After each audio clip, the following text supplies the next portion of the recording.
Hello, Ran here, aka Mac, and welcome. In this video, I want to talk about the Hull C and what is required until it is able to release. As always, a huge thank you to all of my patrons and channel members. Thank you all so much for the support, and also keep your eyes peeled for the Cutlass code. All the links for the giveaway are in the description below. So, the Hull C is a ship many people are waiting for. It is a large, dedicated freighter with a huge amount of cargo capacity, 4,608 SEU to be exact. And if you compare that to the Caterpillar, which is pretty much the largest SEU capacity in the game at this moment, and that is only 576 SEU, it is clear that the Hull C will drastically change hoarding for the good. Now, it was on the roadmap a while back and was promptly removed for a few reasons, of which we will go through today. The first reason that most of you are probably aware of is docking. So the Hull C will be incapable of landing on pads or planetside when it is fully laden with cargo, as the spindles obviously prohibit this. Because of this, the ship needs to be able to dock at space stations to be able to load and unload its cargo safely. Now, docking is heavily in the works and currently on the roadmap, slated to be completed by the end of October in Alpha 3.11. With the addition of cargo decks set for the same date, this could be an indication of when CIG may be aiming to get the Hull C in-game, but that's not the only requirement for the Hull C, so it's doubtful. The second requirement is physics grids and vis areas. Now, physics grids are an area of a ship, station, and so on, which gives the player a surface to move around on. Nothing too groundbreaking, but in Star Citizen's case, the physics grid could consist of a ship, within space, for example, and as the player transitions from that one ship into the next ship and then EVAs into space, the game needs to realistically track and simulate this transition. Now, I won't go into too much detail about physics grids, but the Hull C is currently divided into two physics grids. We have one for the front and one for the back. When the ship extends, the ship requires a third physics grid. Now, this isn't really the big issue. The issue is that this grid needs to be created or removed at runtime. So when the ship is expanding, a new physics grid is created. When the ship contracts, it is removed. Now, on top of that, the player needs to be able to look from one end through to the other.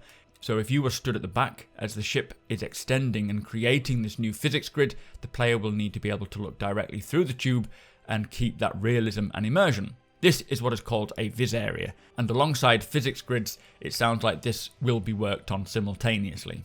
Now, the final requirement needed to get the Hull C operational is in regards to its cargo boxes. As mentioned earlier, the Hull C can carry 4,608 standard cargo units of cargo. So, does CIG want to render and physicalize every single SEU that ship can carry?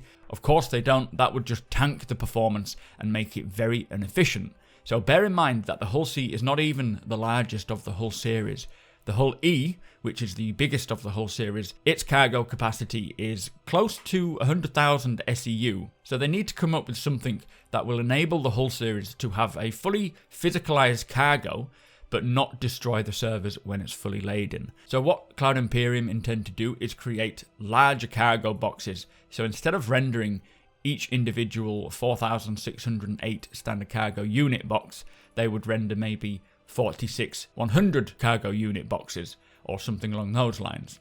This way they could still physicalize the accurate amount of cargo that is on the ship for, say, piracy purposes, but it doesn't require every single individual box to be rendered. They can combine them.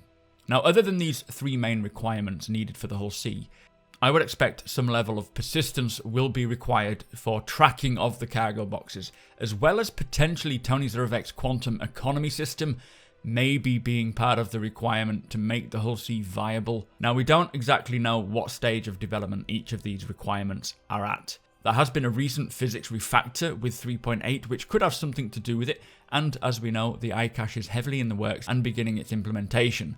They are definitely making headway.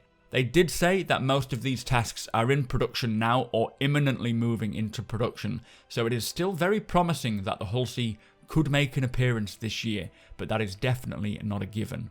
But I do hope that this video has shed some light into what's going on with the Hull C and what remains left to be done until we can start trading in vast amounts of cargo.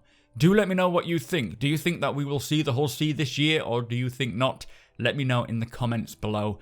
But do make sure you subscribe for more Star Citizen content, and also tick that like button if you're excited for the Hull C. Come follow me over on twitch.tv/supermacbrothers, Ryan. We are having a great time hanging out and talking all sorts of stuff, including this kind of thing. And again, thank you to my patrons and channel members. Thank you for watching, and I'll see you next time.